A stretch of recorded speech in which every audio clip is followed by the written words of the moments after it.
한번 따라 하실까요? 사도 바울의 결혼관에서 배워야 할 교훈. 사도 바울의 결혼관에서 배워야 할 교훈. 러시아 석담에 보면 바다에 나갈 때는 한 번 기도하고 전쟁 나갈 때는 2번 기도하고 결혼하면 3번 기도해라. 그토록 결혼이 중요하다는 것입니다. 오늘날 한국 사회의 모든 문제는 사실은 어디로부터 야기된 거느냐 하면 가정의 파괴, 결혼의 문제가 모든 사회의 문제를 지배한다고 볼 수 있습니다. 결혼은 귀하고 성스럽고 고귀한 것입니다.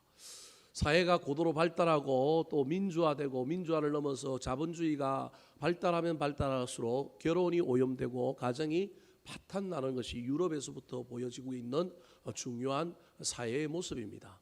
그럼에도 불구하고 저희 유럽이나 또 미국이 무너지지 않는 것은 그렇게 자유화되고 방탕하고 깨어져가는 가정도 있지만 그럼에도 불구하고 적은 비록 소수로 점점점 전락해가지만 소금이 그 썬맛을 내려면 짠맛을 내려면 3%만 있어도 되는 것처럼 여전히 그럼에도 불구하고 어떤 사회보다 또 가정을 소중하게 여기고 가정을 잘 지키는 사람들이 있기 때문에 한쪽에서는 뭔가가 어그러진 것 같고 한쪽에는 문제가 생기는 것 같지만 여전히 그 뿌리가 흔들리지 않고 잘 버텨가는 이유가 여기에 있는 거예요.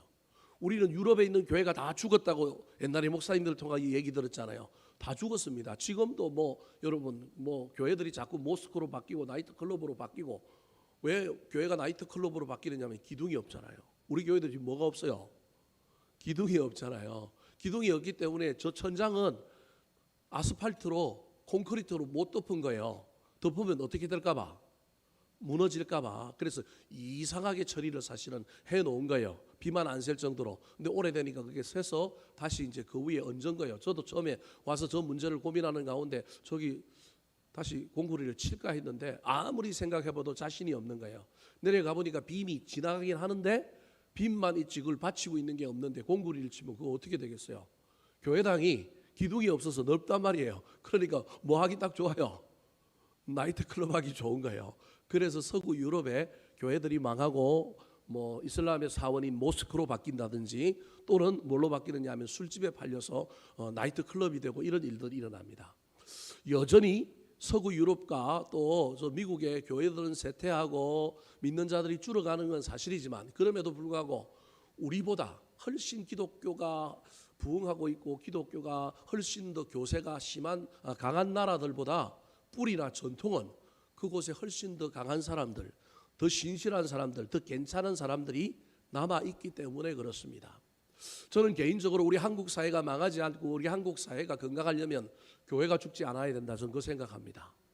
세상 사람들은 교회 욕하고 막 그럴지라도 교회가 죽지 않아야 이 나라가 안 망한다고 생각합니다. 점점점 줄겠고 핍박도 받고 비난도 받겠지만 그래도 여전히 나라를 위하여 기도하고 또 세상이 자신들의 가치를 따라서 이익만을 쫓아갈 때 그 가치가 아닌 다른 가치를 이야기하고 손해도 좀 보자 그러고 희생도 좀 하자 그러고 이런 이야기가 통용되고 있는 교회가 이 사회에 남아 있어야 됩니다. 또 다른 하나는 교회가 이 땅 위에 남아 있어야 이 나라가 무너지지 않는 것은 그래도 가정을 중요시하고 가정을 강조하는 곳은 어디밖에 없어요? 교회밖에 없습니다. 여전히 교회는 가정을 지키려고 몸부림치고 모든 사회 구성원의 제일 가장 중요한 두 단위인 교회와 가정은 양립해야 되고 그것은 같이 있어야 된다고 주장하고 있기 때문에 그렇습니다. 그래서 저도 이 땅에 있는 교회들 더 나아가서 우리 교회 안에 있는 수많은 가정들이 건강하고 부부 사이가 행복하고 가정이 잘 지켜졌으면 좋겠습니다. 더 나아가서 올해가 가기 전에 우리 교회 안에 청년들이 시집장가 가서 요즘 시집장가 안 가려고 그러잖아요. 즐기려고 그러고 그냥 편안하려고 그러고 시집장가 가보니까 다들 싸우고 찢고 볶고 헤어지기도 하고 간 사람한테 물어보니까 오라 그래요 오지 마라 그래요. 오지 마라고 그러니까 더 안 간다 그러고요. 또 돈이 없으니까 못 간다 그러고요. 수많은 청년들이 시집장가 안 가려고 하는 이 시대에 시집장가 가는 일들이 생겼으면 좋겠어요. 제가 알기로는 올 연말에 그래도 우리 청년들 우리 교회 청년 2명이 결혼합니다. 얼마나 감사한지 모르겠어요. 오늘 안 왔는데 우리 함대영이라고 우리 맨날 금요 예배 드리고 교사하는 우리 청년 있죠. 청년이 아니라 40이 넘었으니까 어른인데 결혼한대요. 조만간에 자기랑 결혼할 여자분 모시고 저한테 인사하러 온대요. 더 감사한 건 그 자매를 어디로 데리고 온다고요? 우리 교회로 데리고 온다 그래요. 얼마나 감사해요. 그래서 잘 됐으면 좋겠다. 날짜는 잡았대요. 날짜는 잡았고 9월 달로 잡았고 날짜 잡았는데 그때까지 잘 준비됐으면 좋겠어요. 여러분 열심히 응원해 주시고 기도해 주시면 감사하겠습니다.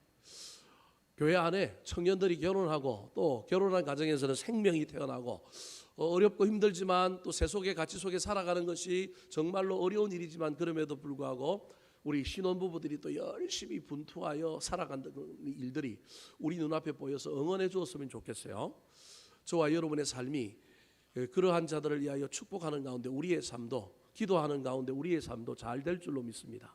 내일 우리 여름 성경학교 하는데 유치부부터 아동부 아이들 많이 왔으면 좋겠고 젊은 부부들이 또 아이들을 보내고 아이들 따라 우리 교회에 등록하는 좋은 일들이 일어났으면 좋겠습니다. 오늘 본문 말씀은 사도 바울이 고린도 교회를 향하여 건면하면서 결혼에 대한 이야기를 하고 있습니다. 나중에 뭐 이혼 문제, 뭐 민감한 문제가 나와서 현대의 목회자들이 설교하기가 좀 쉽지 않은 문제들이 있지만 그럼에도 불구하고 다루고 있기 때문에 계속해서 다루려고 합니다. 고린도 교회 문제는 첫 번째는 분열이었습니다. 두 번째가 음란이었고요. 세 번째가 송사 문제였습니다. 교회 안에 있는 문제를 교회에서 해결해야 되는데 그 당시 세상의 법정과도 같았던 공연 문화 속에서 재판을 공연처럼 즐기던 그곳에 교인들끼리 싸움의 문제를 가지고 나가 있는 그 송사의 문제, 그것들에 대한 이야기들을 쭉 고쳐주면서 오늘 본문 7장에 이르면 드디어 무슨 문제가 나오느냐 하면 결혼에 대한 이야기가 나옵니다. 사실은 결혼에 대한 이야기는 독립적으로 존재하기보다는 음란의 문제를 언급하다가 세상이 하도 고린도라고 하는 그 도시에 세상이 하도 음란하여 결혼하지 않는 사람들도 음란하고 너무 쾌락적으로 즐기고 나아갈 뿐만 아니라 어른들도 결혼한 가정들도 깨어져서 서로가 음란의 문화에 찌들어 있는 모습을 보면서 이 음란을 지적하다가 결혼에 대한 문제까지도 설명하고 있는 내용이 오늘 본문의 내용이라고 할 수 있습니다. 고린도는 아테네라고 하는 두 도시와 함께 이 그리스라고 하는 이 지중해 연안의 예수님 당시 이 시대에 바울 사도가 살았던 이 시대에 가장 큰 도시들 가운데 하나였습니다. 고린도는 인구가 70만 명, 65만 명 가까이 되는 엄청난 도시였단 말이에요. 아덴이라고 하는 아테네라고 하는 도시보다 그 당시보다 훨씬 더 큰 도시였습니다. 근데 이 도시가 엄청나게 상업적으로 부유해지고 발달했을 뿐만 아니라 이 도시가 음란한 도시로 유명해서 고린도인 하면 음란한 사람이라고 하는 별명이 붙을 정도로 바람을 피고 뭐 향락의 문화, 음란의 문화가 판을 치던 도시가 어느 도시였느냐 하면 이 고린도라고 하는 도시였습니다. 사도 바울이 사실은 송사의 문제, 음란의 문제, 결혼의 문제를 이야기하고 있지만 이건 독립적인 문제라고 하기보다는 다 합치면 복음을 받아들인 예수를 믿는 그리스도인이라고 한다면 세상 사람들에게 다른 걸 보여줘야 하지 않겠느냐.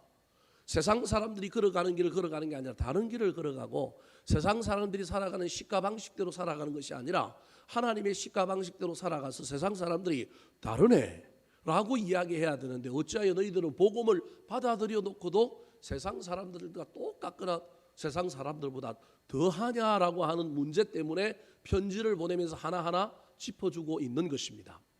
당시 고린도는 철학이 유행했는데 어떤 철학이 유행했느냐 하면 에피쿠로스라고 하는 철학자가 나타나가지고 무슨 이야기를 했느냐 하면 인간이 인간다울 수 있는 것은 인간에게 가장 중요한 것은 선을 추구하는 건데 인간의 최고의 선은 뭐냐 하면 쾌락, 기쁨이라고 얘기했습니다.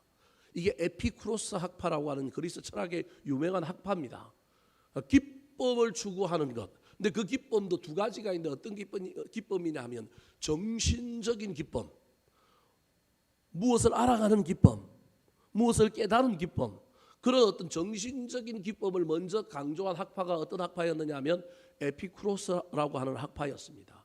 그런데 이 학파에서 점점 아류가 나오기 시작했는데 그 아류가 어떤 학파냐 하면 키레네라고 하는 학파인데 이 학파는 정신적인 기쁨이 아니라 그것을 넘어서서 진짜 기쁨은 육체를 만족시키는 기쁨이라는 거예요.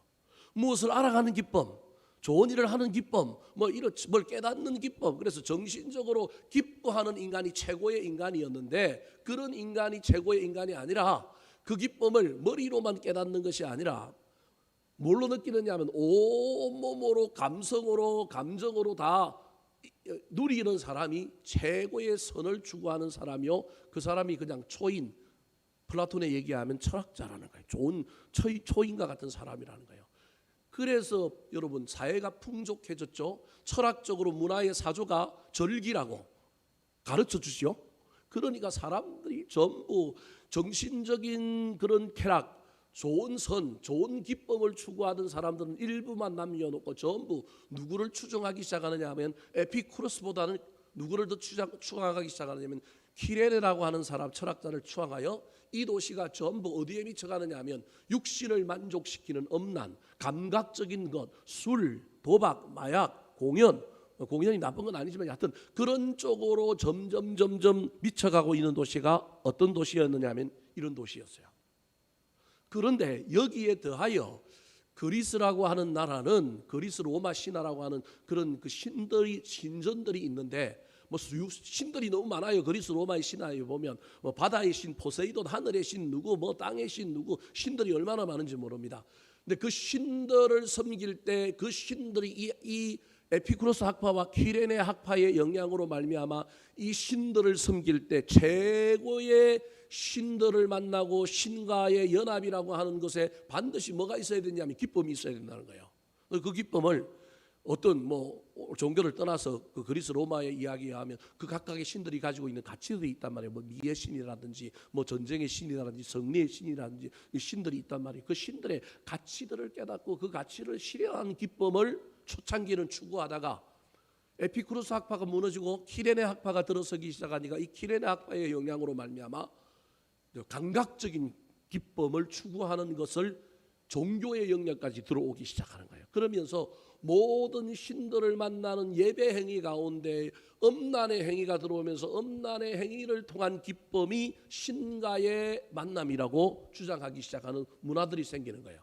그래서 각각의 그리스 신들을 섬기는 신전마다 소위 말하는 장녀들이 얼마나 많이 존재하고 있느냐 하면 어떤 신전에는 1000명의 장녀들이 있을 정도로 엄청나게 타락한 문화, 음란한 문화가 판을 치고 있던 시대가 어떤 시대냐 하면 이 고린도, 이 바울 사도가 편지를 보내는 이 시대의 문화인 거예요.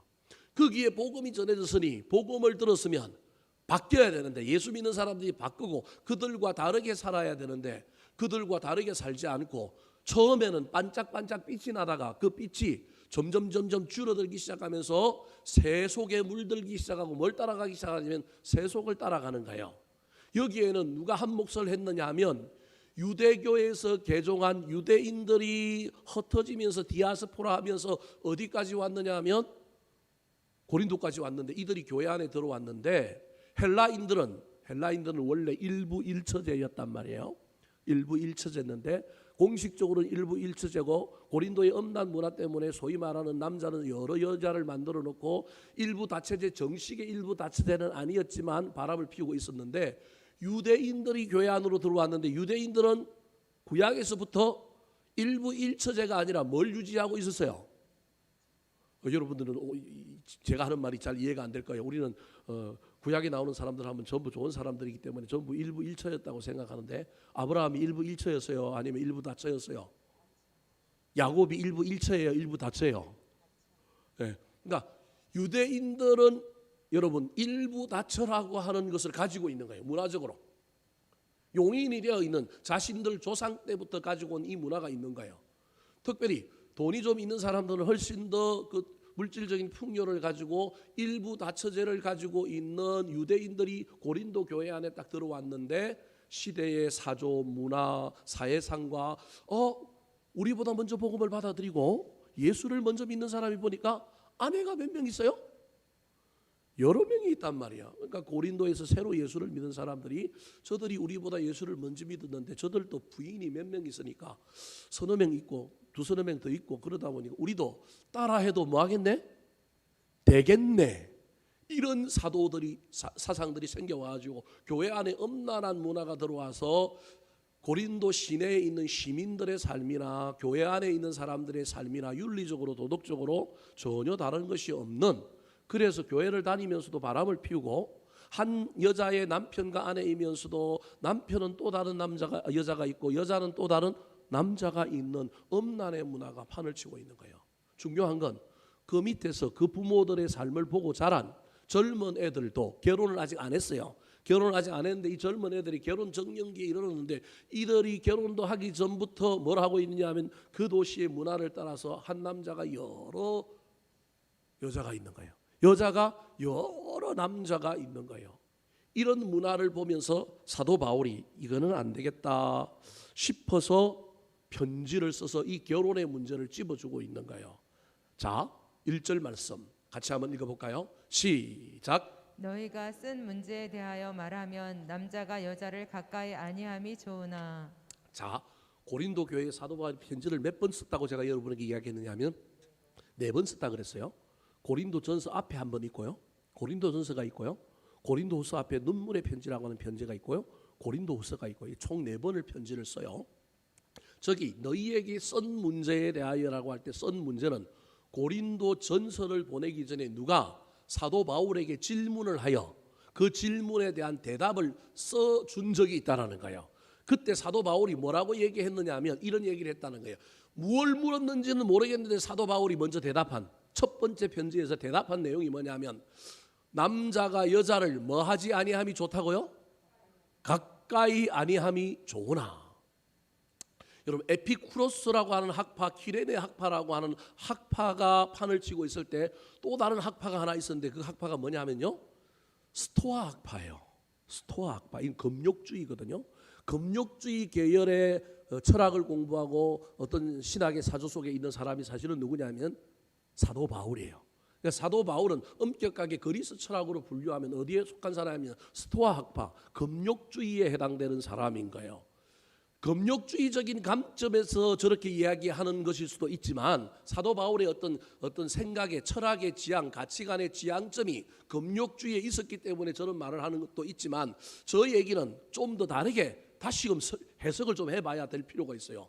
남자가 여자를 가까이 아니함이 좋다라고 할 때 남자가 여자를 가까이 뒤집으면 여자가 남자를 가까이 아니함이 좋으나하고 똑같은 표현이란 말이에요. 저 말은 남자와 여자의 이성적인 호기심, 이성의 만남, 결혼을 부정하는 말이 아니에요. 우리는 사도 바울이 독신주의자니까 자기가 독신이니까 이 편지를 써서 물어보고 있는 사람들, 특별히 결혼을 안 했을 가능성이 있는 사람들을 향하여 야 남자 여자 만나지 마, 여자도 만나지 마라고 했을 거라는 거예요. 우리가 얼핏 보기에는.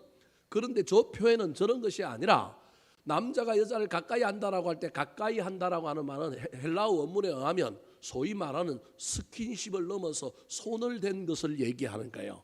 그러니까 소위 말하면 오늘날 문화로 치면 강간을 하거나 급탈을 하는 것에 준하는 엄청난 음란의 어떤 행위들을 가지고 남자가 여자를 대하고 여자가 남자를 대하는 것, 이런 대하면 된다 안 된다?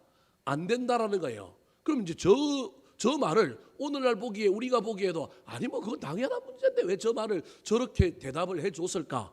저 말이 그냥 단순히 남자가 여자를 가까이 하면 안 된다는 얘기가 아니라 음란과 어떤 부패적인 관점에서 남자가 여자를 대하면 안 되고 여자가 남자를 대하면 안 된다는 말, 지극히 오늘날 보면 당연한 말을 왜 사도 바울이 했을까?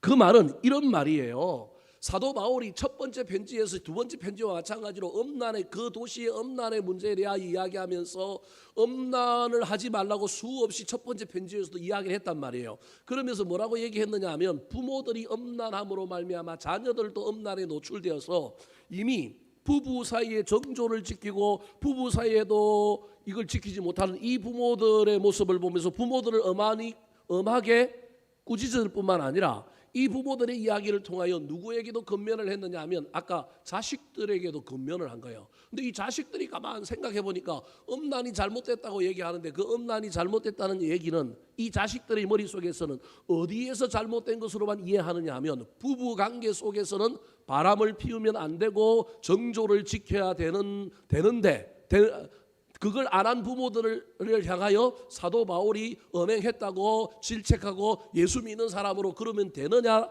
안 된다라고 얘기한 것에 착안하여 이 젊은 친구들이 사도 바울에게 청년들이 편지를 보내면서 그러면 우리는 결혼하지 않고 결혼 안 하고 아예 결혼 안 하고 그러면 그리스 문화처럼 지금 여러 사람들을 만나고 이 사람도 만나고 저 사람도 만나고 그들과 음란하게 어떻게 지내는 것이 가능합니까? 라고 하는 질문을 했을 가능성이 있다는 거예요. 다시 한번 보여주실래요?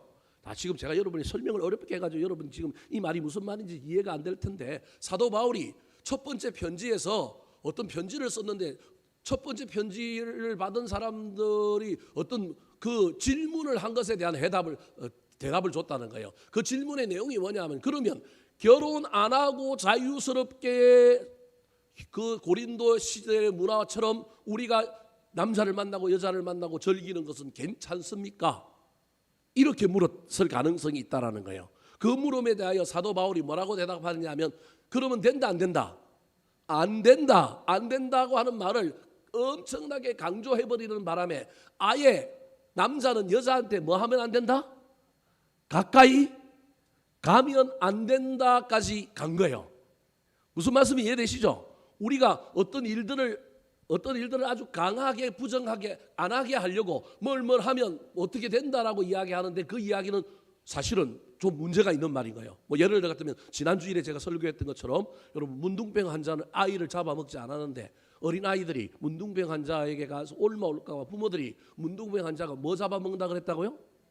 애 잡아먹는다라고 하는 말을 했단 말이에요. 그건 아이들이 거기에 가지 않게 하려고 아주 세게 이야기한 거예요. 사도 바울이 첫 번째 편지에서 어떤 질문에 대한 대답을 했는데, 그 대답의 내용이 뭐냐면, 남자는 여자를 가까이 아니함이 뭐한다고요? 좋으니. 그러면 그걸 또 여자의 측면에 이야기하면 여자는 남자를 가까이 아니함이 좋으니, 이렇게 얘기했다라는 거예요. 그 말은 뭘로 살라는 얘기예요? 독신으로 살라는 얘기라 마찬가지라는 거예요. 사도 바울이 강조를 세게 하다 보니까 잘 알아듣는 사람이 있는가 하면, 문자적으로 들으면 저 이야기는 야, 음란하게 남자가 여자 만나면 안 돼, 여자가 남자 음란하게 만나면 안 돼, 이런 말로 저 이야기를 했는데, 글자 그대로 받아들이는 사람은 다 어떻게 받아들였다라는 거예요.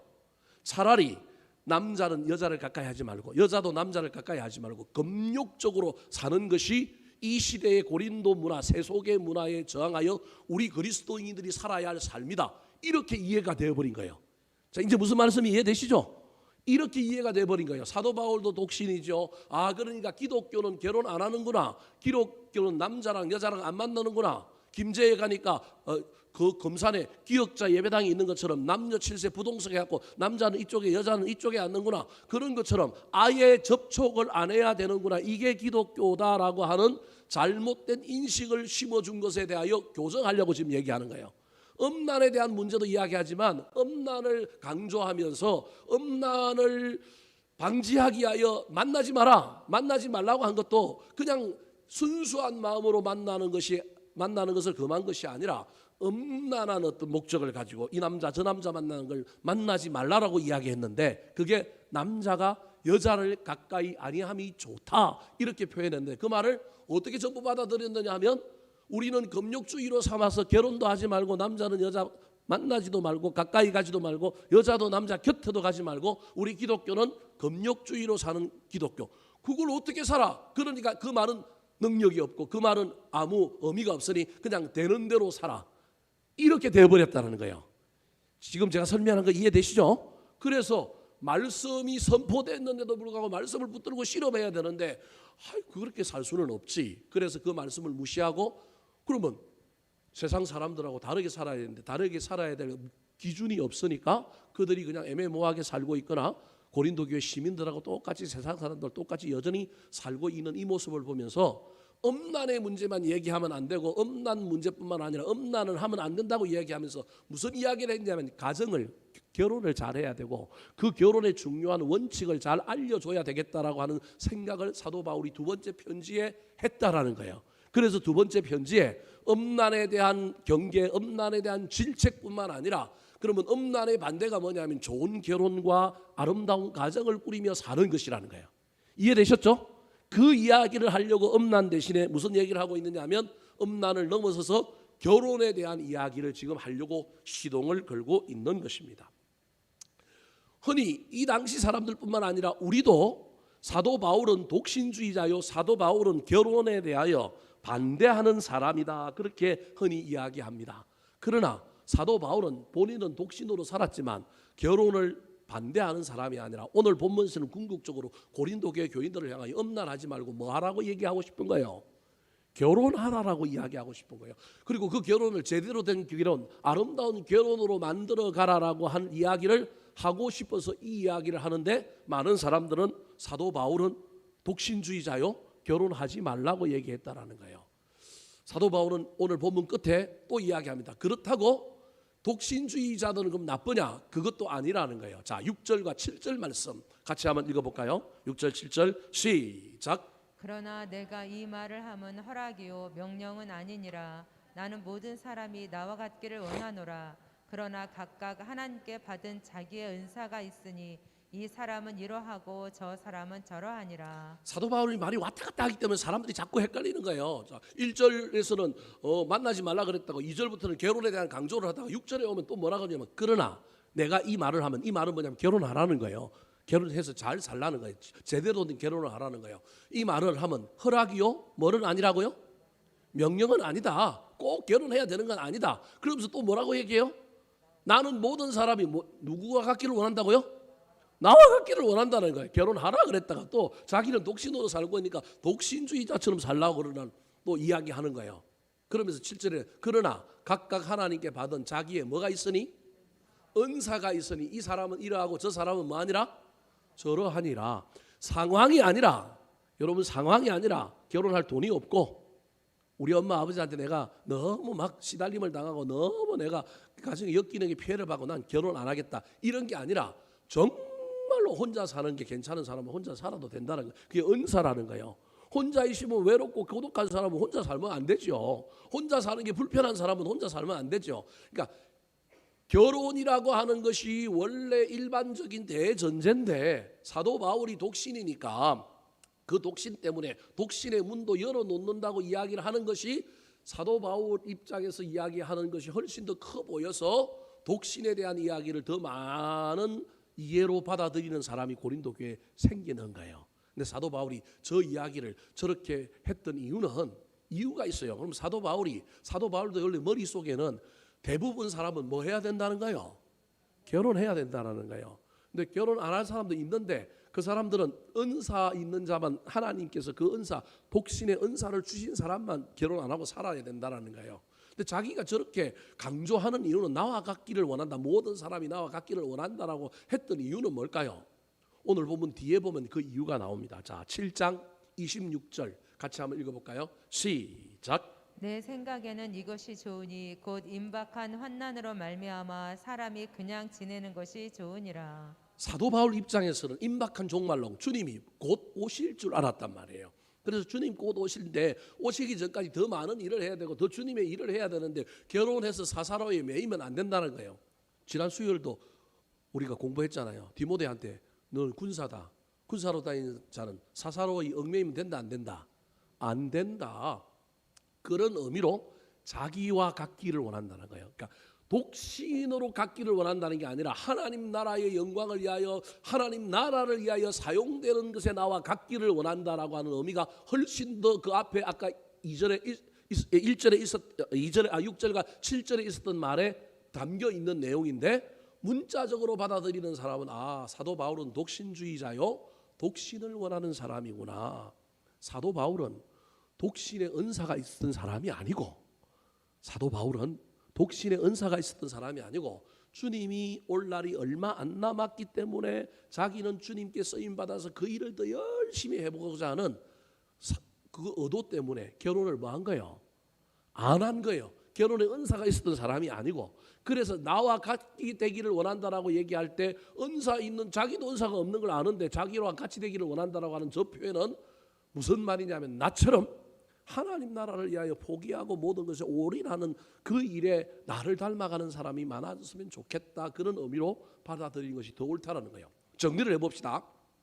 사도 바울이 고린도 교회 교인들이 너무 음란하여 음란의 문제를 막 지적하면서 음란하지 않으려면 남녀자가 좀 떨어져 있어야 되잖아요. 그래서 그 음란의 문제를 그렇게 강조하다 보니 결혼하지 말라라고 하는 말로 받아들여서 많은 사람들이 헷갈려하는 것을 보면서 음란은 음란의 문제가 있다고 질책하면서 결혼을 해야 될 것이라고 하는 것을 강조하기 위하여 두 번째 보내는 편지인 고린도전서에서 음란의 문제 다음에 무엇을 이야기하고 있느냐 하면 결혼의 문제를 이야기하고 있는 거예요. 자, 그렇다면 오늘 본문에 이 사도 바울이 궁극적으로는 결혼을 강조하고 있는데 그가 강조하는 결혼관은 어떤 것일까요?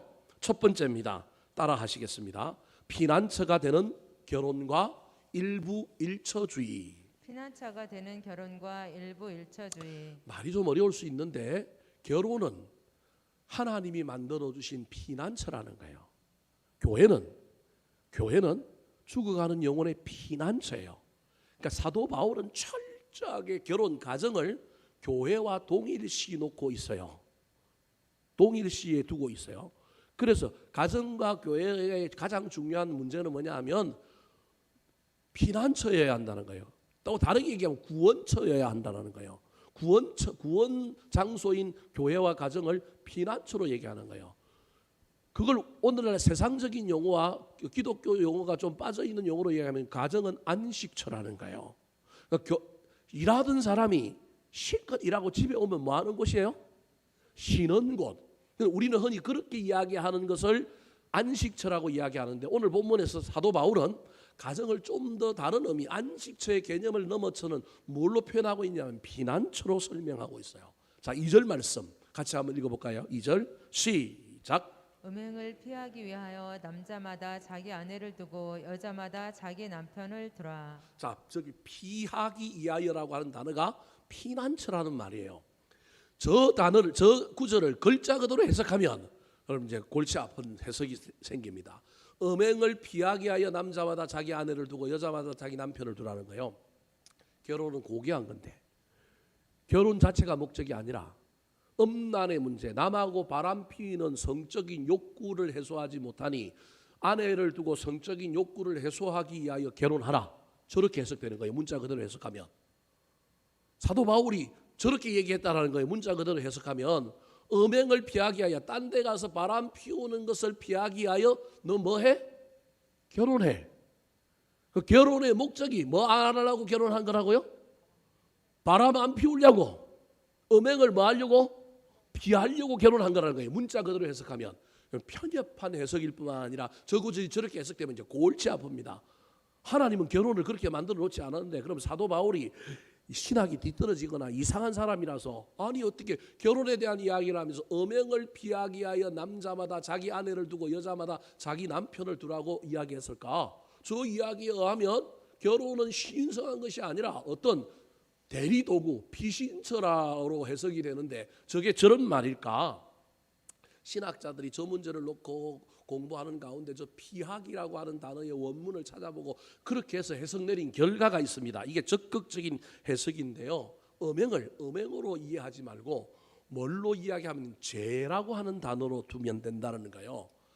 죄의 대표로 지금 음행을 이야기하고 있는데 지금 음행이라고 하는 죄를 인하여 고린도 교인들이 하나님의 백성으로서의 그 역할도 못 들어대고 구원도 흔들릴 위기에 있는 이 이야기, 즉 이 문제를 해결하기 위하여 피하여 교회로 와야 되는 것처럼 한 개인이 공동체가 교인으로서는 교회로 피하여 와야 되지만 한 개인으로서는 죄의 문제, 위급한 환난의 문제, 인생의 공고한 문제를 피하여 숨어야 할 곳, 피하여 들어가서 안식을 얻고 힘을 얻고 그 죄의 유혹으로부터 피할 수 있는 곳은 어디여야 한다는 거예요? 가정이어야 한다는 거예요. 저 의미가 저런 의미에 있는 거예요. 그래서 가정은 어떤 곳이냐면 결혼은 왜 해야 되느냐 하면 얘는 피신처라는 거예요. 피하기 위해서 피신처라고 표현하면 이상하지만 피신처는 피신처인 동시에 나중에 구원처가 된단 말이에요. 그러니까 죄를 피하게 해주고 그 죄를 여러분 사해주고 없애주고 용서해주는 것이 뭐냐면 가정이라는 거예요. 좀 더 심한 말을 한번 해볼게요. 엄마 아빠가 명백하게 죄를 지었어도 우리 자식이 엄마 아빠 그러면 또 이제 좀 달라지니까 거꾸로 얘기해 봅시다. 우리 자식이 명백하게 죄를 지었어도 여러분 가정에서 부모는 그 아이가 죄인입니까? 아들입니까? 그 아이가 가정에 들어오면 죄인 취급하면서 너 독방 감금, 너 몇 개월 동안 뭐 해야 돼? 이래야 돼요. 아무리 죄를 지어도 어떻게 해야 돼요? 뭐 해줘야 돼요? 품어줘야죠. 그래서 그 안에서 그 애가 바뀌고 그 아이가 성장하고 성숙하고 회개하고 재해 문제가 해결돼서 성숙하고 거룩한 인간으로 세상에 나가도록 부모가 그 아이를 해줘야죠. 최근에 여러분 촉법소년 만 14세 안 된 애 하나가 파출소 갖고 장대 들고 가갖고 경찰하고 막 하고 그저 차 위에 올라가갖고도 막 난동 부리고 그 전에 술 취해갖고 꼬꾸라져 있는 애를 경찰이 집에다 데려다 줬는데 그거 부모한테 알렸다는 거예요. 그래갖고 난동을 피우고 그 전에도 뭐 여러 건 이야기를 해가지고 사고가 벌쳐졌는데 이게 14세 미만이기 때문에 촉법소년으로 이게 징계를 안 받는 말이에요. 벌을 안 받는단 말이에요. 그럼 가정으로 돌려보냈으면 그 가정은 제가 보기엔 피난처가 아니고 개판일 가능성이 많은 거예요. 그 집은. 제가 그 집을 모르는데 이렇게 이야기해서 선입견을 가지고 이야기할 수도 있지만 일반적으로 얘기를 하면 그 집에 그 아이를 경찰서에서 경찰관들이 보내줬으면 그 아이는 제가 있는 아이지만 부모가 그 아이를 품어주고 그 속에서 부모가 그 아이를 책임져주고 양육하고 훈육하기도 하지만 품어주고 깨닫게 해주고 성장하고 성숙하게 만들어서 내보내야 되는데 부모가 그 일을 한 거예요, 못 한 거예요? 물론 그 부모 입장에서는 또 다르게 얘기할 수도 있어요. 그런데 어찌됐든 결과론적으로 보면 그 아이가 그 집에서 그 역할을 못 한 거예요. 그게 안 된 거예요. 그러니까 또 나와서 뭐 하는 거예요? 개판을 치는 거예요. 이번에 이제 생년월일 지나고 나면 이제부터 그 짓 하면 어떻게 될까요? 소년은 가야 돼요. 걔는 가야 되냐? 걔는 너무 어리니까 지금 모르는 거예요. 자기가 죄를 여러 번 지어봤는데 사회가 자기를 징계하더라 못하더라? 못하더라. 그러니까 뭐 깽판을 치는 거예요. 지금 천지를 모르고 지금 막 그렇게 지금 하고 있는 애 걔가. 걔는 집에 들어오면 아들이잖아요. 그러면 부모는 그 아이들을 어떻게 해줘야 돼요? 품어주고 변화시키고 부모가 이 아이들을 잘 감당해 줘야 되는데 그러면 이곳은 피난처가 되는 거예요. 이곳은 구원처가 되는 거예요. 여러분 가정을 사도 바울이 뭐라고 얘기하고 있냐? 가정이 왜 만들어져야 되냐면 단순히 음욕의 문제를 해결하기 위하여 만들어진 것이 아니라 음욕은 죄의 대표인데 가정은 죄의 문제를 해결하는 곳이에요. 1차적으로. 다르게 얘기하면 가정은 가정에서 어떤 사람들의 문제 특별히 가족 구성원의 연약한 문제, 영적인 문제, 인간적인 문제를 해결해주고 도와주는 안식처와 같은 곳이라는 거예요. 이해되셨습니까? 사도 바울이 지금 그 이야기를 우리에게 하고 있는 거예요. 음행을 피하기 위하여라고 하는 말은 죄를 피하고 죄의 문제를 해결할 수 있는 도피성과 같은 또 다른 하나의 기관이 결혼이라는 거예요. 교회도 그 역할도 하지만 결혼도 그 역할을 해야 되는 거예요. 교회는 여러 사람들을 감당하지만 가정은 부부에서는 부부가 내 남편의 죄를 내가 껴안고 그 남편을 깨끗이 씻어주고 그 남편이 깨닫고 성장하고 성숙하여 아내가 문제가 있으면 남편이 품어줌으로 말미암아 그 문제를 해결해주는 그곳이 어디라고요? 가정이라는 거예요.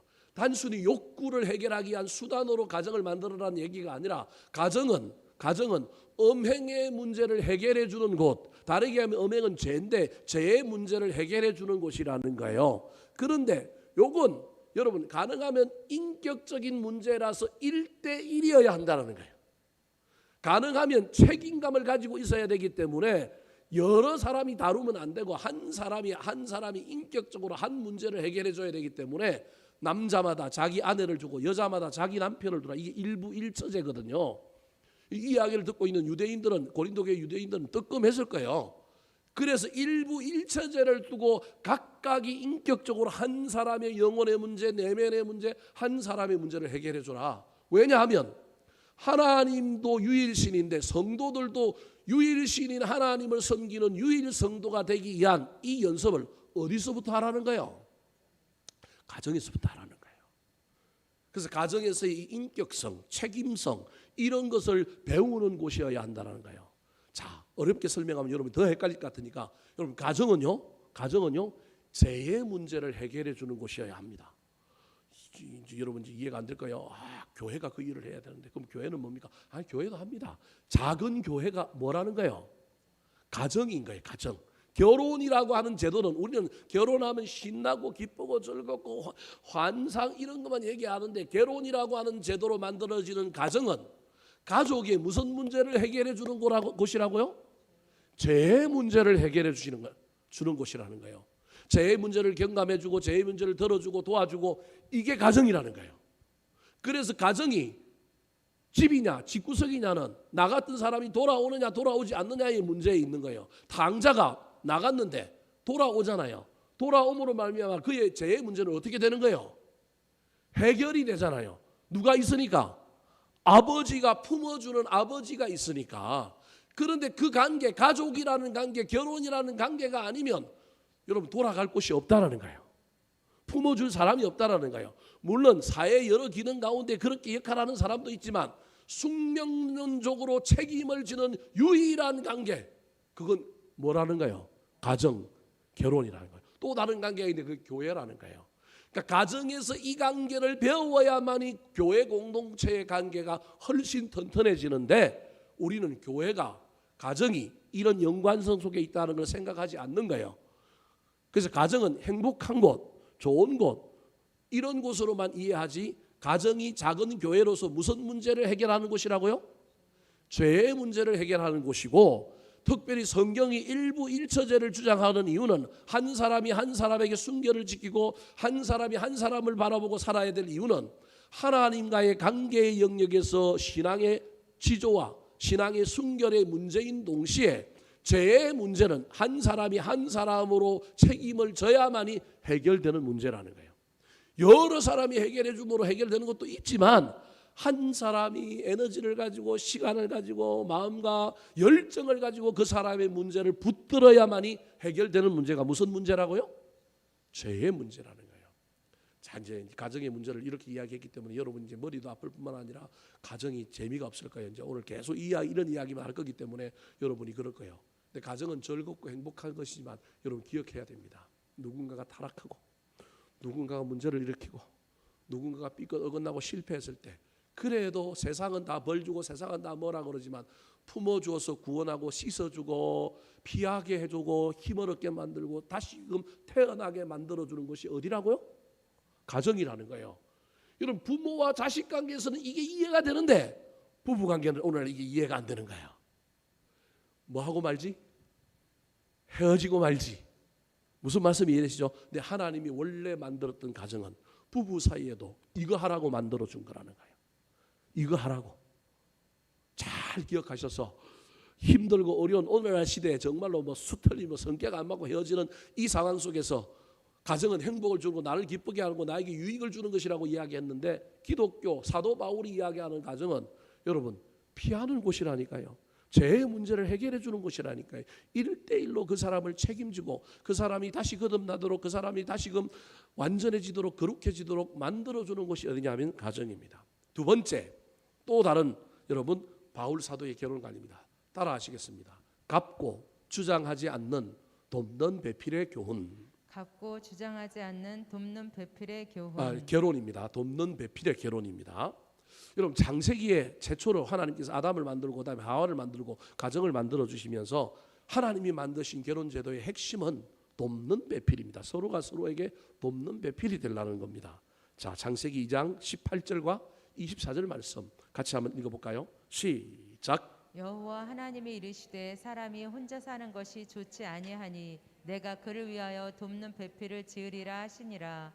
이러므로 남자가 부모를 떠나 그의 아내와 합하여 둘이 한 몸을 이룰지로다. 하나님이 창세기에서 최초로 만든 에덴 동산의 가정에 서로 상대방에게 주어진 임무는 내가 저 사람 보고 넌 돕는 배필이야 이런 말을 하라는 게 아니고, 본인이 가져야 될 자기의 정체성은 나는 내 옆에 있는 사람의 뭐라는 거예요?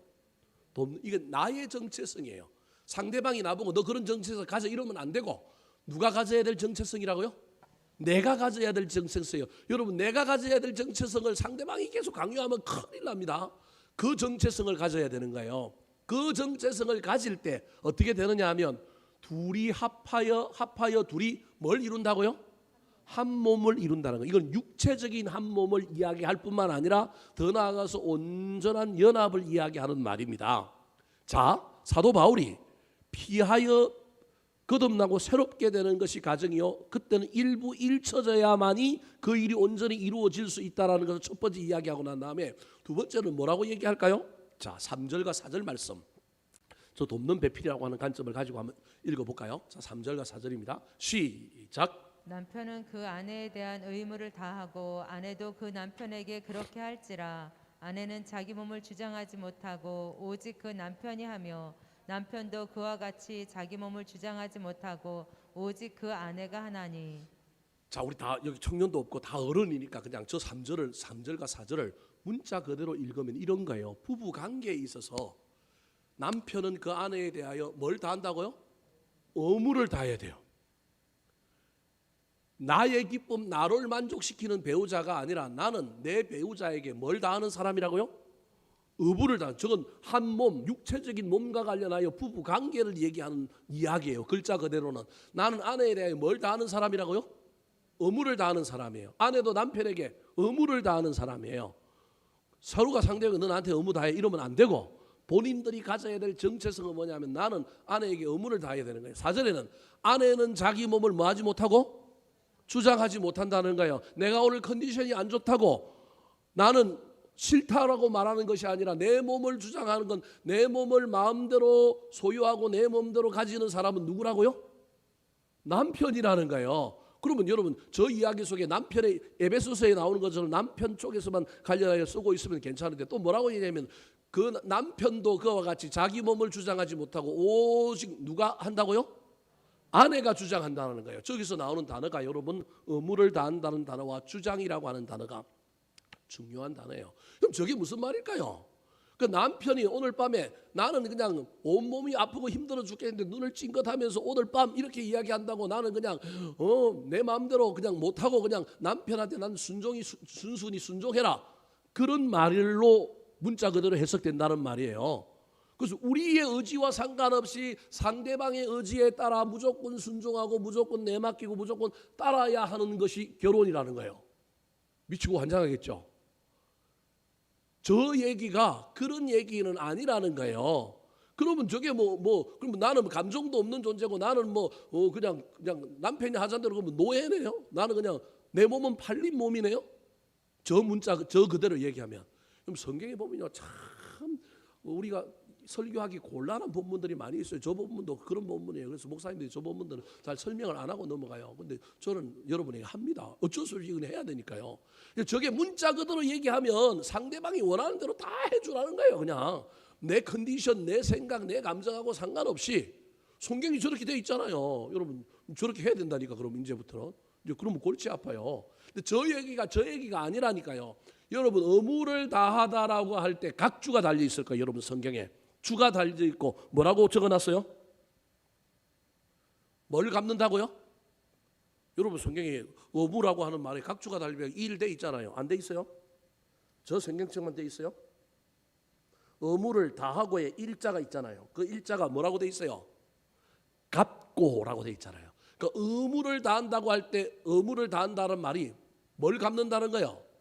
빚을 갚는다라는 거예요. 빚을 갚는다라는 거예요. 이제 저기서부터 이제 문제가 생기는 거예요. 우리가 생각하는 결혼은 내가 잘났어. 내가 저 여자를 선택했다라는 거예요. 그래서 저 여자는 나한테 잘해야 돼. 내가 잘났으니까. 그래서 나를 위하여 평생 나를 위하여 나의 돕는 배필로 나에게 최선을 다하여 나를 도우며 가야 되는 거예요. 늘 우리는 무슨 생각을 하고 있느냐 하면 상대방을 향하여 내가 가져야 될 생각이 아니라 내가 나를 향하여 가져야 될 생각이 아니라 늘 우리는 부부관계에 있어서 결혼한 관계에 있어서 상대방을 바라볼 때 무슨 관계를 말하느냐 하면 상대방이 나한테 어떤 태도를 취해야 되고 어떤 감정을 가져야 되고 어떤 자세를 취해야 되는지에 대한 이야기를 머릿속에 입술에 말을 누가 하고 있냐면 내가 하고 있는 거예요. 상대방이 해야 될 마음과 상대방이 해야 될 말과 태도를 누가 하고 있는 거예요? 내가 하고 있는 거예요. 거기에 저와 여러분은 어떤 의도가 있느냐, 어떤 의미가 있느냐 하면 이런 의미가 있는 거예요. 나는 채권자, 너는 채무자. 무슨 말씀이 이해되시죠? 이 관계가 가정에 있으면 안 된다라는 거예요. 그러니까 가정에는 전부 그런 관계가 있다라는 거예요. 이 관계가 여러분 이 관계 때문에 성격 차이가 일어나고 이 관계 때문에 문제가 있다라는 거예요. 나는 채무자고 나는 채권자고 너는 채무자니까 네가 나한테 뭘 갚을 게 있다고요? 빚 갚을 게 있으니 너는 내가 하자는 대로 해야 돼. 내가 시키는 일을 해야 돼. 여러분, 결혼이 서로 사랑하여 했다고 하는데 서로 그래서 사랑함으로 말미암아 내가 너를 진짜 사랑하니까 내가 너를 사랑해서 결혼했는데, 사랑의 관계가 나중에 지나고 보면 사랑의 관계가 아니라 무슨 관계라고요? 채무자와 채권자의 관계로 변해 있는 관계라는 거예요. 그건 결혼이 아니라는 거예요.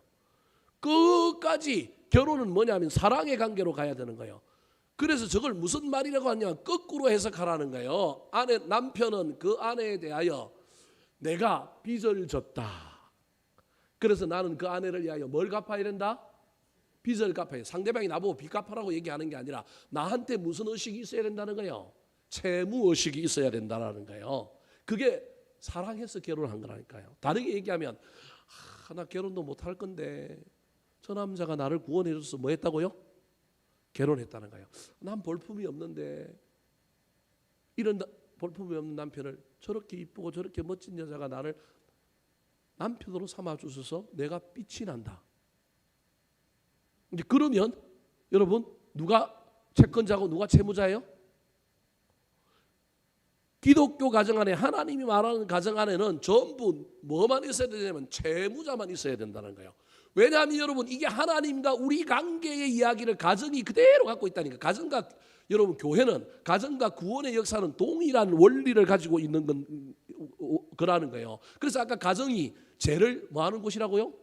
해결해 주는 곳이라고 하는 것도 그런 의미인 거예요. 근데 지금 가정에 대한 이야기를 하면서 뭐라고 얘기하고 있냐면, 교회와 성도와 하나님의 관계에서 우리가 교만하게 내가 하나님을 위하여 뭘 했고 내가 하나님 나 때문에 덕 받고 그러니 하나님 나를 위하여 잘해줘야 되고 하나님 나한테 복 주셔야 되고 이러면 골치 아프다는 거예요. 그게 아니라 모든 교인들은 날 구원해 주신 하나님에 대한 뭐가 있는 거예요? 은혜가 있는 거예요. 감사가 있는 거예요. 이 안에 그 은혜에 보답하고자 하는 마음을 가진 사람이 성도란 말이에요. 그런 것처럼 가정 안에도 뭐가 있어야 되느냐 하면 의무를 다하는, 빚을 갚고자 하는 채무자의 마음을 가진 남편과 아내가 둘 다 있으면 그 가정은 서로 뭐 갚으려고 해요? 서로 빚 갚으려고 그래요. 그 가정은 괜찮은 가정이라는 거예요. 둘 다 채무자면 이제 골치 아픈 거. 그 가정은 이제 갈라서야 돼. 방법이 없어요. 둘 다 뭐 내놓으라 그래요? 빚 내놓으라 그래요. 그런데 대부분의 한국 가에는 한쪽은 채무자고 한쪽은 채권자예요. 그런데 채권자가 채무자 빚 갚을 사람이 빚 내놓으라고 하는 남편에게 빚 갚아야 될 아내가 어느 정도 순종하면 이해는 안 되지만 인정할 수 없지만 그래 네가 그렇다 그러니까 내가 갚을 빚이 있어. 그래 알았어 내가 좀 갚아줄게 하고 사는 거예요. 이런 이해 정도라는 거예요. 그래서 한국 교회는 여러분 둘 다 돈 내놔라 하는 여러분 채권자라서 살고 있으면 헤어질 수밖에 없고 전부 둘 다 빚을 갚아야 될 무슨 자? 채무자면 사는 거예요. 근데 적당하게 채권자 채무자로 나눠갖고 사는데 이게 그냥 한 사람이 뭐가 된 거예요? 채무자가 돼갖고 그냥 살아주는 거예요. 살아주는 거예요. 그건 아니라는 거예요. 두 번째, 아내는 자기 몸을 뭐 한다고요? 주장하지 못하고 오직 남편이 하며 남편도 같이 자기를 뭐 하지 못한다고요? 주장하지 못한다라는 거예요. 그러니까 저기 주장한다라고 하는 말 속에는 내 고집, 내 생각, 내 권리를 주장하는 것을 넘어서서 이제는 주장하지 않고 주장이라고 하는 단어를 뭘로 바꾸면 되느냐 하면 섬김이라는 거예요. 단순히 부부 관계 이야기를 하는 것이 아니라 가정의 중요한 것은 서로가 서로에게 채무의식을 가지고 나를 구원해주고 나를 살아주고 나를 여기까지 온 것에 대한 감사함으로 빚을 갚는다는 생각으로 결혼생활, 그 다음에 주장하는 게 아니라 뭐 하는 것으로? 섬김으로 결혼생활. 이게 좋은 결혼생활이라고 사도 바울이 지금 얘기하는 거예요. 그걸 무슨 돕는 배필이라고 얘기하는 거예요. 근데 돕는 배필을 이야기하면서 사도 바울이 왜 저런 원색적인 용어를 3절과 4절에 쓰고 있느냐 하면 아까 창세기에 하나님께서 돕는 배필로 만들었다 할 때 돕는 배필은 합하여 무슨 몸이 된다고요? 한 몸이 된다는 거예요. 그러니까 여러분 가장 원초적인 문제, 성적인 문제, 부부 관계의 문제에서도 여러분 마음을 합하고 그것을 서로가 연합하지 못하면 다른 건 더더구나 한다 못한다? 못한다. 그 이야기를 통하여 저게 다가 아니라 꼭 저래야만이 저게 해결된다는 얘기가 아니라 저 가장 원초적인 저 부부 관계의 문제를 통하여 연합이라고 하는, 합하여 진짜 한 몸이 된다라고 하는 것을 설명하기 위하여 저 예를 저렇게 들고 있는 거예요. 그러니까 핵심은 뭐냐 하면 여러분, 서로가 서로를 대할 때 어떤 마음을 가지고 있어야 되느냐 하면,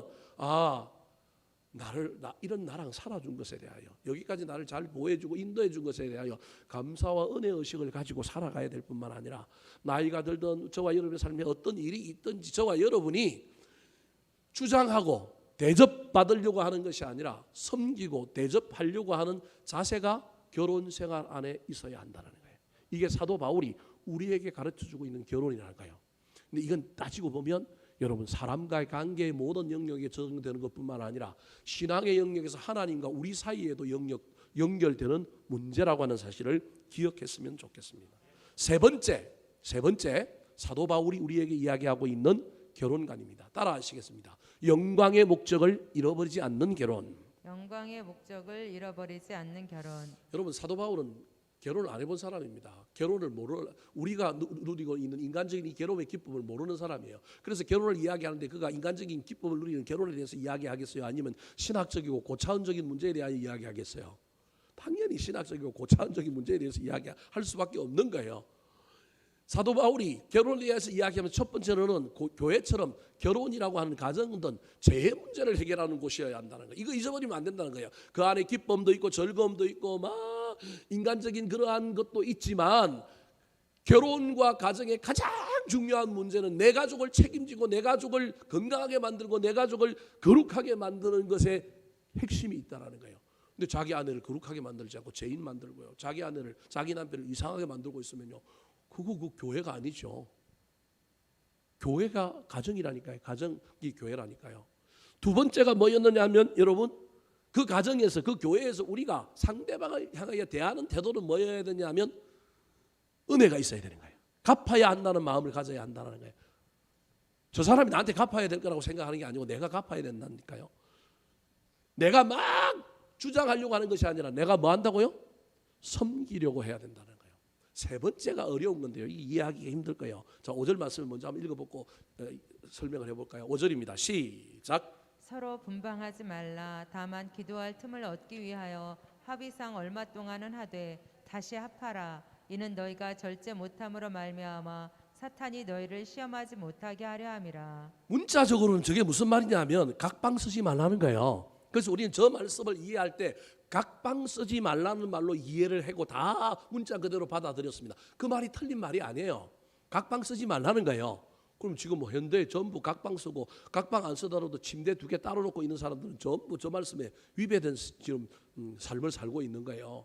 사도 바울이 단순히 각방 쓰지 말라는 말을 하려고 저랬을까요? 왜 각방 쓰면 안 되느냐 하면, 각방 쓰는 동안에 남편이 성적으로 절제하지 못해서 딴 데 가서 바람 피고 오면 사탄이 시험 들게 할 그에 있으니 빨리 각방 쓰다가도 뭐 하라는 거예요? 합하라는 거예요. 합하라는 거예요.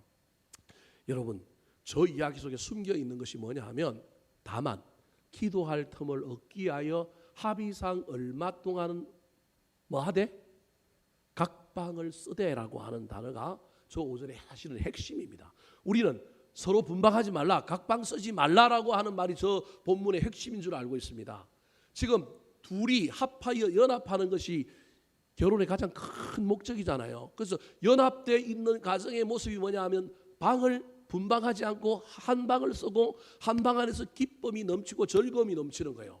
결혼의 생활의 가장 중요한 건 기쁨과 즐거움과 행복함이 넘치는 거잖아요. 근데 사도 바울이 결혼은 거기에 머물러 있으면 안 된다는 거예요. 저기서부터 나오는 문제가, 저 이야기를 하려고 사도 바울이 저 이야기를 하는 거예요. 서로 분방하지 말라. 분방하지 말라고 하는 말은 인간이 가지고 있는 결혼의 최고의 가치는 뭐냐면 연합이라는 거예요. 그래서 떨어지면 안 된다는 거예요. 물리적으로 몸이 떨어지면 기러기 아빠들 돈만 보내주고 보내놨더니 문제가 생기더라는 거예요. 사우디 가서 돈 벌어 왔더니 한국에 오니까 문제가 생겼다라는 거예요. 이게 각방 쓴 것의 예잖아요. 그래서 각방 쓰지 말고 뭐 하라는 거냐면 연합하라는 게, 이게 1차적인 저 5절의 내용이에요. 그런데 저 1차적인 내용만을 이야기하려고 하고 있는 게 아니라, 인간의 결혼이, 우리가 가지고 있는 결혼의 최고의 가치가 뭐냐면 연합이지만, 그 최고의 가치를 뛰어넘어서 뭐 할 때가 있다고요? 각방을 써야 할 때가 있다니까요. 그러니까 각방을 전제로 하고 각방하지 말라는 것에 강조를 두는 것이 아니라 저 이야기의 핵심은 인간의 최고의 결혼생활, 멋진 결혼생활의 가장 큰 모델은 각방 쓰지 않고 분방하지 않고 방 하나 쓰는 거라는 거예요. 이건 지금 사도 바울은 밑바닥에 깔고 있는 거예요. 전제를 하고 있는 거예요. 근데 그 가치보다 더 높은 가치가 있는데 너희들이 가장 중요하게 여기는 행복, 가정의 행복, 건강, 기쁨, 이게 가정에 우리가 알고 있는 행복의 결혼의 가장 중요한 목적인데 이거보다 더 귀한 가치가 있다는 거예요. 그 가치가 뭐라고요? 기도. 말이 좀 이상합니까? 저것도 이제 기도는 기도가 아니고 딴 말인데요. 기도하기 위해서 우리가 가지고 있는 가정의 최고의 가치 연합하여 한 방 쓰는 걸 잠시 뭐 할 수 있다고요? 잠시 멈출 수 있다라는 거예요. 그러니까 지금 사도 바울이 이야기하고 있는 건 우리가 알고 있는 저차원적인 의미에서 결혼이라고 하는 최고의 가치는 연합이고 방 나눠 쓰지 않는 건데 거기에만 만족하면 되는 게 아니고 그 가치를 잠시 유보하고 각 방을 쓰면서까지 해야 할 일이 있다라는 거예요. 그게 뭐 하는 거라고요? 기도하는 거라는 거. 그러니까 오늘부터 여러분이 기도하기 위해서 다른 방에서 이제 기도하셔야 되겠네요. 저 말이. 근데 저 말도 그 얘기가 아니라는 거예요. 지금 얘기하고 있는 핵심은 뭐냐 하면 최고의 결혼의 가치가 연합인데 그 연합의 가장 모델과 같은 것이 딴 방 안 쓰고 한 방 쓰는 건데 한 방 쓰면서도 원수처럼 지낼 수도 있잖아요. 그러니까 방을 쓰느냐 같이 쓰느냐 안 쓰느냐의 문제가 아니라 연합하여 서로 행복하고 사랑하는 것이 가정의 최고의 가치라는 거예요. 결혼의 최고의 가치라는 거예요. 근데 그 가치보다 더 큰 가치가 간혹 있다는 거예요. 계속 있는 게 아니고 간혹 있다는 거예요.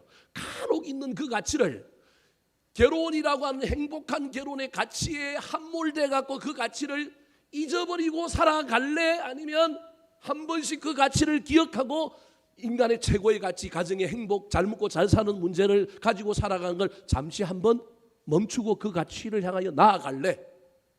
이걸 묻는 거예요. 이해되십니까? 저 얘기가 그거라는 거예요. 맨날 기도하라는 얘기가 아니라 우리가 가지고 있는 일상의 삶, 우리가 추구해야 될 것, 잘 먹고 잘 사는 것, 행복한 거, 돈 많이 버는 거라는 거예요. 그거 하라는 거예요. 그래서 합방했다고도, 각방 쓰다가도 다시 뭐 하라고요? 합하라는 거잖아요. 다시 합하라는 거잖아요. 그러니까 결론은 분방하지 말고 합하라는 거예요. 근데 합하는 것이 최고의 목적이지만 우리 그리스도인들의 가정의 최고의 목적인 그 행복, 그거보다 더 큰 가치가 한 번씩 있는데 너희들이 가정이 그 가치를 추구하며 살래 안 살래라고 묻는 거예요. 그 가치의 대표가 지금 뭐 하는 거예요? 기도하기 위하여 합의상 얼마 동안 하되. 그럼 저 기도는요, 단순히 기도가 목적이 아니라 기도함으로 무엇을 하고자 할 일에 대하여 기도하는 거잖아요. 뭘 위하여 기도하는 건 모르겠지만 기도가 목적은 아니에요. 기도하기 위하여 합방을 잠시 멈추고 각방 쓰는 걸 쓰고 각방 쓰지 않고 합방하여 한방 쓰는 게 최고의 가치고 결혼의 가장 중요한 목적인데 그걸 잠시 멈추고 기도한다는 건 기도함으로 말미암아 뭘 한다는 거예요. 그 하고자 하는 일이 뭘까요? 오늘 본문에는 그 이야기를 안 하고 있어요. 그런데 이미 사도 바울이 6장 마지막 절에서 그 이야기를 했어요. 자, 6장 마지막 절 같이 한번 읽어볼까요? 19절과 20절 말씀입니다. 시작. 너희 몸은 너희가 하나님께로부터 받은 바 너희 가운데 계신 성령의 전인 줄을 알지 못하느냐. 너희는 너희 자신의 것이 아니라 값으로 산 것이 되었으니 그런즉 너희 몸으로 하나님께 영광을 돌리라. 음란의 문제를 몸에 이야기했다고 한다면 결혼의 문제는 뭐에 대하여 이야기하면 가정에 대해서 이야기한다. 저게 똑같은 원리란 말이에요. 저 몸을 가정으로 바꾸면 되는 거예요. 가정을 바꾸고 결혼으로 바꾸면 되는 거예요. 그러니까 지금 뭐라고 얘기했냐면 사도 바울이 음란의 문제를 지적하면서 음란을 왜 그렇게 강조했느냐 하면 몸에 뭐가 있다는 거예요. 우리 몸에 하나님의 성전이라는 거예요. 우리 몸이 성전이고 성전 안에 누가 있다고요? 하나님이 있기 때문에 우리 몸으로 하나님께 뭘 돌리라고요? 영광을 돌리라고요.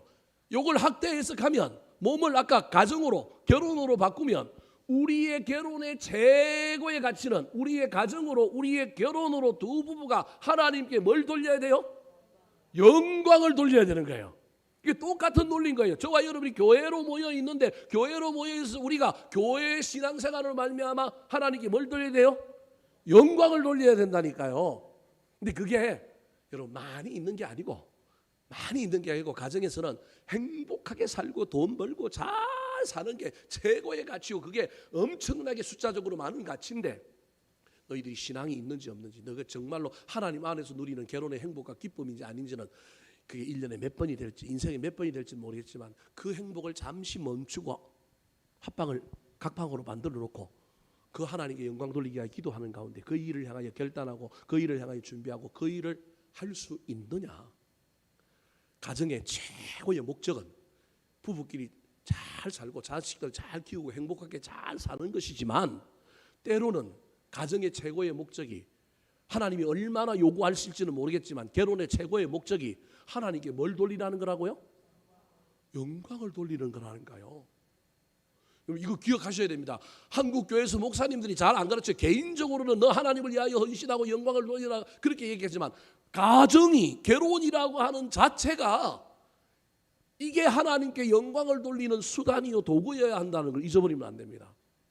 다시 합하면 됩니다. 각방 쓰고 하나님 영광 돌리는 일을 한번 하고 다시 또 뭐 하면 돼요?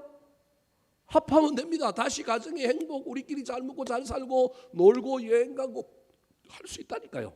그런데 이게 최고의 가치가 아니라 더 큰 가치가 있는데 이 가치를 네가 붙들 수 있느냐? 사도 바울이 지금 묻고 있는 거예요. 이게 결혼이라는 거예요. 정리하도록 하겠습니다. 이게 지금 어려운 강의이기 때문에 여러분에게 제가 1시간을 써서 지금 제가 개거품을 울고 여러분이 설명하는 거 이미 다 결혼하고 다 살아본 사람들인데 뭐 부부끼리 잘 살아라 음란하면 안 된다 이야기할 거면 뭐하러 제가 1시간 동안 여러분에게 이야기했어요. 그 얘기가 아니고요.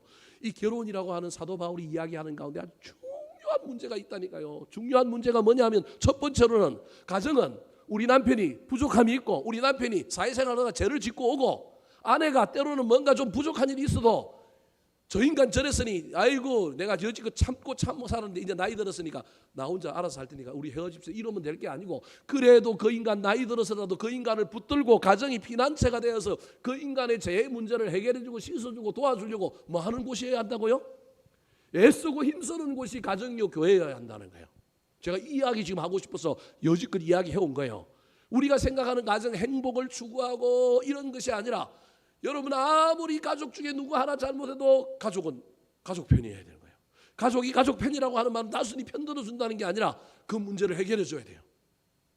죄지은 애를 죄지었다고 그냥 오냐 하고 막 더 죄지어라고 얘기하는 게 아니라 무슨 방법을 쓰든지 노엽지 않게 그 문제를 깨닫게 하고 해결하게 하고 그 문제에서 벗어나게 하고 새롭게 하고 세워지게 만들어주는 피하는 곳인 거예요. 가정은. 두 번째, 저와 여러분이 가정생활을 할 때 그냥 채무자 채권자 관계로 이야기합시다. 우리가 상대 배우자들을 향하여 자녀들을 향하여 내가 늘 채권자의 입장에서 살고 있는 이것을 고쳐야 한다는 거예요. 이걸 고치지 않으면 하나님과 나와의 관계에서도 저와 여러분이 때로는 채권자 노릇을 한다니까요. 우리는 채무자예요. 우리의 본질은 채무자라니까요. 하나님과 우리 사이에도 채무자요. 부부관계에도 우리는 뭐라고요? 저 인간 나 없으면 인간 안 됐을까요? 아니에요. 그 인간 때문에 내가 인간 된 거예요. 저 인간 나 없었으면 못 살 거예요. 아니에요. 그 인간 때문에 내가 떵떵거리며 사는 거예요. 그래서 우리가 채무자의 인식이 있어야 되는데 부부관계 이게 없는 거예요. 여러분 부부 사이를 잘 한번 따져보시기 바랍니다. 그래서 전부 둘 다 채무자가 채권자가 돼갖고 서로를 향하여 빚 갚으라고 지금 얘기하면서 결혼 생활을 하고 있지는 않은지 아니면 나는 지금 채권자고 내 아내는 채무자인데 내 아내는 채무자가 아닌데도 채무자 노릇을 하면서 나한테 지금 어느 정도 그냥 빚 갚는 신용하고 살아가고 있는 건 아닌지 둘 다 채무자로서 살아가고 있는지 여러분 이건 부부관계 뭐 떠나버리고 없는데 어떻게 하겠어요? 부부관계뿐만 아니라 부모와 자녀관계에서도 마찬가지. 부모가 열심히 키우고 난 다음에 자식들 향하여 무슨 노릇하기 쉬워요? 채권자 노릇하기 쉽다니까요. 근데 여러분 죄송합니다. 부모는 영원히 뭐예요? 채무자입니다. 기분 나쁘죠? 실컷 키워놨는데 또 채무자 하라고요? 아니 어쩔 수 없습니다. 이게 채무자입니다. 그래서 우리 그리스도인들은 삶의 현장이 어디 있든지 간에 우리는 뭐라고요? 우리 채무자입니다. 불행하죠? 맨날 갚아야 돼요. 갚아야 돼요. 누가 갚아주실 거라고요? 하나님 갚아주실 거예요. 하나님 갚아주실 거예요. 세 번째, 우리는 결혼하고 가정을 꾸리는 것이 이혼 속에서 그냥 행복하게 사는 것, 뭐 잘 먹고 잘 살고 막 돈만 하고 쫓아가를 넘어서서 그냥 행복하게 살고 가정을 행복하게 꾸리는 정도까지가 가정의 임무요, 가정의 중요한 목표라고 생각했는데 때로는 그걸 한번 각방을 쓰고 멈춰야 될 때가 있다는 걸 잊어버리면 안 된다는 거예요. 각방 서지 않고 연합하는 것 제일 중요한 가정의 가치인데 하나님이 그 중요한 가치 속에서도 때로는, 자주는 아니고 때로는 한번 각방 서고 뭐 하라고요? 기도하라고요. 그 기도가 목적이 아니고 그 기도를 통하여 결단하고 헌신하고 하나님께 영광 돌리는 일들을 우리 주님 앞에 구하고 기도하는 가운데 내 마음이 막 동의하지 않는 걸 기도로 내가 나를 쳐서 복종시키고 하나님께 순종하는 일을 한번 하고 또다시 뭐 하면 돼요? 합치면 된다는 거예요. 합치면 된다는 거예요. 이걸 잘 기억하셔서 자주 열리면 이 안에서 로봇 태권브이가 나올 텐데 적게 열려도 좋습니다. 하여튼 열렸다가 닫혔다가 열렸다가 닫혔다 하는 일들을 잘 할 수 있어야 합니다. 그게 하나님께서 우리에게 바울 사도를 통하여 알려주고 있는 결혼의 비밀이라고 하는 사실을 잘 기억하여 이 비밀을 깨닫고 아름다운 가정을 꾸리가는 저와 여러분 되기를 예수님의 이름으로 축원합니다. 한번 따라 하실까요? 사도 바울의 결혼관에서 배워야 할 교훈. 사도 바울의 결혼관에서 배워야 할 교훈.